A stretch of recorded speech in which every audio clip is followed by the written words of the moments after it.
नमस्कार दोस्तों, मैं सलाहुद्दीन नवीद रोशन राहे के इस नए अंक में आपका स्वागत करता हूं। दोस्तों, आज हम बात कर रहे हैं एक ऐसे पेरेंट्स की कंप्लेंट की, शिकायत की, जो मुझसे है। ये शिकायत है मोहिनी चौहान जी की। आप लिखती हैं, सर मेरा बेटा 4 यानी कि 4 इयर्स का है। उसे मैं घर पर ही थेरेपी देती हूँ क्योंकि मैं हरिद्वार से हूँ और यहाँ कोई सेंटर नहीं है। मुझे 6 मंथ हो गए हैं बेटे को एक्सरसाइज थेरेपी और एक्टिविटी कराते हुए और मुझे रिजल्ट भी पॉजिटिव मिला है। ज़्यादा अच्छा तो नहीं कह सकते, पर बच्चा डाउन नहीं गया। तो आप कैसे कह सकते हैं फ़ायदा नहीं होता?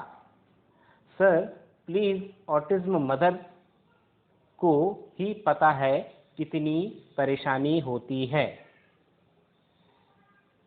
ऐसे बच्चों के साथ प्लीज़ सर हमें कमज़ोर मत करिए, ऐसा बोल के प्लीज़। दोस्तों, मोहिनी जी की भावनाओं को समझते हुए कुछ बताना चाहता हूँ, कुछ समझाना चाहता हूँ, जो कि हर उस पेरेंट्स के लिए आंखें खोल देने वाली होनी चाहिए, होगी, जो ये समझते हैं कि वो घर पर थेरेपी कर रहे हैं। मेरा उद्देश्य आपको कमज़ोर करना नहीं है। मेरा उद्देश्य आपको डिमोटिवेट करना नहीं है। मेरा उद्देश्य है आपको सही बात बताना। आपको ये समझना होगा और उस समझने को भावनाओं से ज़्यादा व्यवहार के स्तर पर जानना होगा कि किसमें आपका भला है। जो आपको बात बुरी लग रही है, क्या वो वाकई फ़ायदेमंद है, या जो आपको अच्छी लग रही है वो फ़ायदेमंद है। यकीनन दवाइयाँ कड़वी होती हैं और उनसे हमें चिढ़ होती है, लेकिन वही तो फ़ायदा पहुंचाती हैं। तो यहाँ पर ये एक कॉमन फिनोमेना है कि एक आम आदमी हर कड़वी बात को गलत समझता है, लेकिन उनमें से ज़्यादातर बातें अच्छी होती हैं, फ़ायदेमंद होती हैं। ऐसी ही मेरी बात है, जिसको आपने शायद गलत समझा है। दोस्तों, इसकी डिटेल में जाने से पहले अगर आप इस चैनल पर नए हैं तो कृपया सब्सक्राइब करें, लाइक करें, शेयर करें ताकि हम हर उस फैमिली तक पहुंच सकें जिसको हमारी ज़रूरत हो सकती है, और इस काम में आप हमारी मदद कर सकते हैं। दोस्तों, मोहिनी जी की तरह कई लोगों को मेरी बात बुरी लग सकती है, लगती होगी। क्यों? क्योंकि उसमें कुछ सच्चाइयाँ होती हैं, कड़वी सच्चाइयाँ होती हैं, जो हमें तकलीफ पहुंचाती हैं। यहाँ मोहिनी जी खुद लिख रही हैं कि मैं हरिद्वार में अपने घर पर थेरेपी करा रही हूँ क्योंकि हरिद्वार में थेरेपी सेंटर्स नहीं है। It's okay. आप बाहर जाकर नहीं करा सकते, इट्स ओके। नहीं करा सकते हैं इसलिए आप घर पर कर रहे हैं, ये भी स्वीकार्य है। आपके बच्चे को फायदा हुआ है, कुछ रिजल्ट्स मिले हैं, कम से कम इतने रिजल्ट्स तो मिले हैं कि वो नेगेटिव नहीं गया है, यानी कि और डाउन नहीं हुआ है। ये भी एक्सेप्टेड है, ऐसा संभव है, होता है। सवाल यहाँ ये नहीं है कि क्या ये उचित है, क्या ये ठीक है। सवाल यहाँ पर ये है कि क्या हम बच्चे से इतना ही चाहते हैं। सवाल यहाँ पर ये है कि क्या हम बच्चे को सामान्य या मुख्य धारा में बाकी बच्चों के जैसा नहीं देखना चाहते हैं। यकीनन हर आदमी, हर शख्स, हर बच्चा, हर पेरेंट्स उस सीमा तक, उस बाउंड्री तक जाना चाहता है जो उसका अधिकार है, जो उसका राइट है, कि जो उसे मिलना चाहिए। मुख्य धारा में दूसरे बच्चों की तरह अपनी जिंदगी जी पाना, एंजॉय कर पाना, खेल पाना, मस्ती कर पाना, पढ़ाई लिखाई कर पाना। क्या आप उससे कम पर कंप्रोमाइज करना चाहते हैं? अगर हां, तो मैं ये कहता हूं कि आप लोग वो कर सकते हैं। लेकिन ये मैं इसलिए नहीं कहता हूं कि ये आपको पसंद है। मैं ये सिर्फ इसलिए कहता हूं कि आप गरीब हैं, आप अफोर्ड नहीं कर सकते दूसरे शहर में जाकर थेरेपी कराना, आप वो भारी भरकम खर्चा नहीं सह सकते। लेकिन अगर आप सह सकते हैं, अगर आप कर सकते हैं, तो क्यों नहीं करते? मेरा यहाँ पर उद्देश्य ये होता है कि सबसे पहले मैं आपको सबसे सही रास्ता बताऊं, उसके बाद दूसरा रास्ता, फिर तीसरा रास्ता। और शायद आपने मेरा एक ही वीडियो देखा है, इसलिए आप ऐसा समझ रहे हैं कि मैंने एक ही बात कही है। ऐसा नहीं है। मैं हमेशा ये कहता हूं कि फर्स्ट प्रायोरिटी होती है proper therapies for holistic development. बच्चे के सर्वांगीण विकास के लिए जो बेस्ट तरीका है वो है होलिस्टिक थेरेपीज। अगर बच्चे में सिर्फ स्पीच का इशू है तो आप स्पीच की थेरेपी कराइए, सिर्फ सेंसरी इशू है सिर्फ सेंसरी इंटीग्रेशन थेरेपी कराइए। पर ऑटिज्म, ग्लोबल डेवलपमेंटल डिले या डेवलपमेंटल डिलेड की कंडीशंस में आप एक सिम्टम देखते हैं कि बच्चा बोल नहीं रहा है। क्यों नहीं बोल रहा है, इसको नजरअंदाज करते हैं। क्यों नहीं समझ रहा है, इसको नजरअंदाज करते हैं। और अगर आप इसको समझना चाहते हैं, जानना चाहते हैं, तो हमारी एक सीरीज है मैंने बोलना कैसे सीखा से स्टार्ट हुई है। कम्युनिकेशन प्रोसेस पे, कम्युनिकेशन पे है वो सीरीज पूरी। उसके 5 एपिसोड आप जाकर देख सकते हैं और समझ सकते हैं कि बोलने के पीछे कितनी लंबी प्रक्रिया होती है। बोलना सिर्फ बोलना नहीं है, कब, कहाँ, क्या और कैसे बोलना ही बोलना है। बोलना हमारे दिमाग का सबसे बेहतरीन स्किल है, finest function of the brain है, और इसमें आम आदमी भी फेल होता है, या सो कॉल्ड हम नॉर्मल लोग भी फेल होते हैं। कई बार मैं भी फंस जाता हूँ, उलझ जाता हूँ कि मुझे यहाँ पे क्या बोलना चाहिए, कैसे बोलना चाहिए, कितना बोलना चाहिए, कब बोलना चाहिए। मैं भी उलझ जाता हूँ। तो आप सोचिए कि एक 3 साल या 4 साल का बच्चा कितनी मेहनत करता है उसको सीखने के लिए, जो कि उसने सीखा ही नहीं है, तो बोलेगा कैसे? तो यहाँ पर यह गलती 90% पेरेंट्स करते हैं। मात्र 10%, वो भी मैं ज़्यादा बढ़ाकर बता रहा हूँ, लोग, पेरेंट्स इसको फॉलो करते हैं। मुझे नहीं मालूम कितने परसेंट थेरेपिस्ट, कितने थेरेपिस्ट इस रूट को फॉलो करते हैं, लेकिन मैंने ये देखा है कि बहुत कम थेरेपिस्ट इसको फॉलो करते हैं। स्पीच थेरेपिस्ट स्पीच पर फोकस करता है, ऑक्यूपेशनल थेरेपिस्ट सेंसरी इंटीग्रेशन या न्यूरो डेवलपमेंट थेरेपी पर फोकस करता है।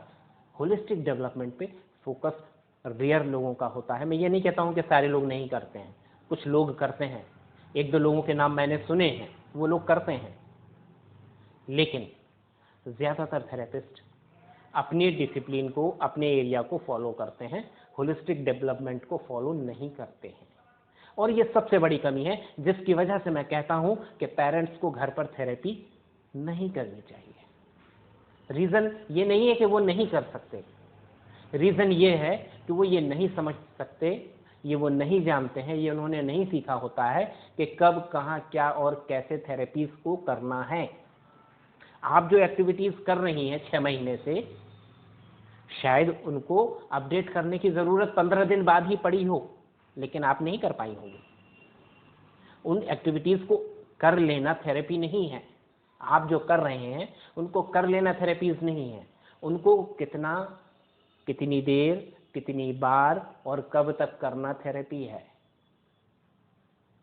दोस्तों, कोई एक्टिविटी थेरेपी नहीं होती है। बॉल पर कूदना, बीट्स डालना, पजल्स सॉल्व करना, पजल्स लगाना, ABCD के बोर्ड लगाना, ये थेरेपी नहीं है।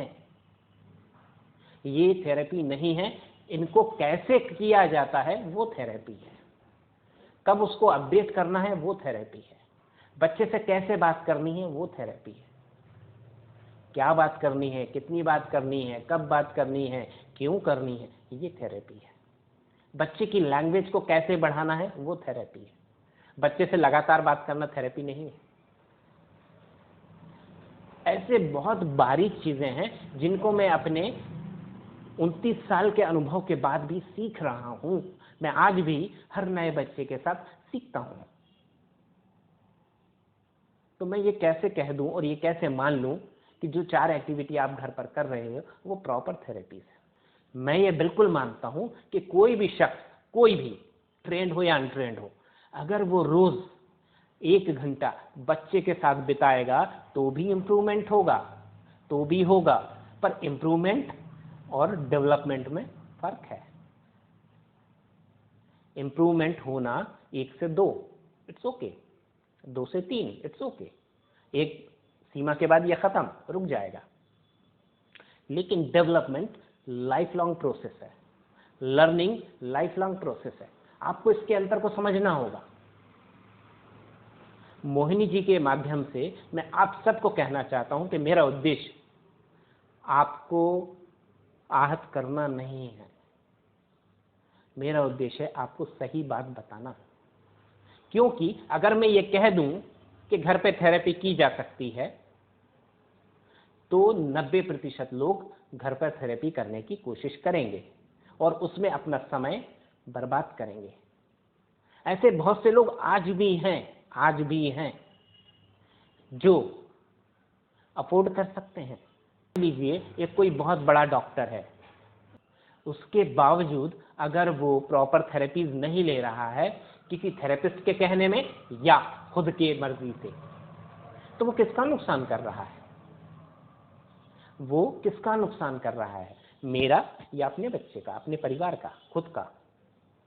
बस मेरा उद्देश्य यही है कि अगर आप प्रॉपर थेरेपीज ले सकते हैं तो आपकी पहली प्रायोरिटी वो होनी चाहिए।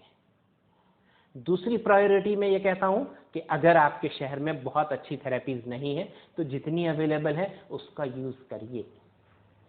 अगर आपको 1 महीने, 2 महीने, 3 महीने में रिजल्ट नहीं मिलते हैं, प्रोग्रेस नहीं दिखती है, आप थेरेपिस्ट से डिस्कस कीजिए, आगे बढ़िए, वरना थेरेपी बंद कर दीजिए और खुद सीखिए और करिए। तीसरा ऑप्शन है ये। लेकिन ये तब कहता हूं जब आप बाहर जाकर अफोर्ड नहीं कर सकते हैं, पैसा नहीं है, दूसरे शहर में रहना संभव नहीं है।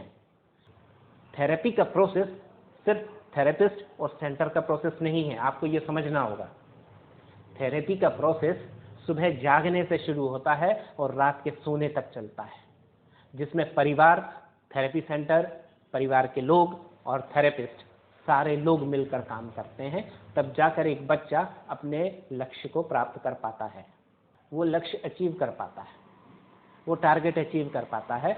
और अगर आप इम्प्रूवमेंट में खुश हैं, बच्चे के एक जो नॉर्मलसी का टारगेट है उस पर नहीं जाना चाहते हैं, तो ये आपकी मर्जी है, ये आपका चॉइस है।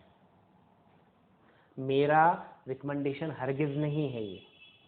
मेरा रिकमेंडेशन ये है कि अगर आप अफोर्ड कर सकते हैं, आप ले सकते हैं, तो आपको जाना चाहिए। ठीक उसी तरह जिस तरह हम जब बच्चे या परिवार के किसी सदस्य के जिंदगी पर संकट आता है, परेशानी आती है, मुश्किल आती है, तो हम उसे अपने गांव से शहर, शहर से दिल्ली, मुंबई या मेट्रोज में ले जाते हैं, वहां इलाज करवाते हैं। तो क्या बच्चे का भविष्य, आपका भविष्य इतना कीमती नहीं है कि हम उसके लिए थोड़ा और एफर्ट्स लगा सकें? दोस्तों, ये एक ऐसा क्षेत्र है जहां मैं बड़ा स्पष्ट कहना चाहता हूं कि न सरकार सजग है, न समाज सजग है। यहां आपको सरकार से 1% सहायता नहीं मिलेगी, यहां समाज आपकी कोई मदद नहीं करेगा। यहां ये सिर्फ और सिर्फ आपका बोझ है, आपकी जिम्मेदारी है, आपकी परेशानी है। मेरी बात का बुरा मत मानिए, समझिए, सीखिए। मेरा उद्देश्य हरगिज आपको आहत करना नहीं है, आपको तकलीफ पहुंचाना नहीं है। मेरा मकसद है आपको सही रास्ता बताना।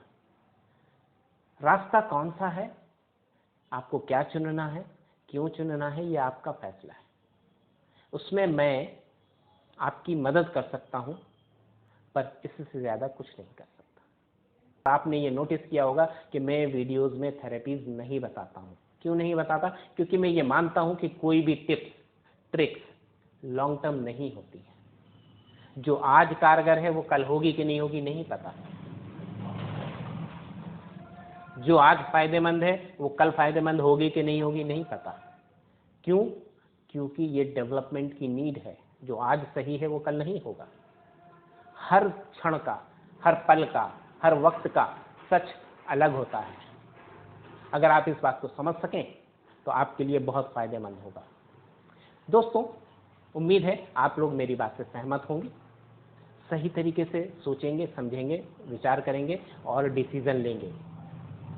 इसमें अगर आपको कोई दिक्कत आती है तो मैं आपकी मदद करूंगा वीडियो के माध्यम से। उम्मीद है आपको आपके सवाल का जवाब मिल गया होगा। मोहिनी जी सहित बाकी सारे लोग इसका फायदा उठाएंगे। अगर आपने अभी तक हमारा चैनल सब्सक्राइब नहीं किया है तो कृपया सब्सक्राइब करें, लाइक करें, शेयर करें ताकि हम हर उस फैमिली तक पहुंच सकें जिसको हमारी ज़रूरत हो सकती है। आप देखते रहिए रोशन राहें। मुझे दीजिए इजाज़त। नमस्कार, जय हिंद।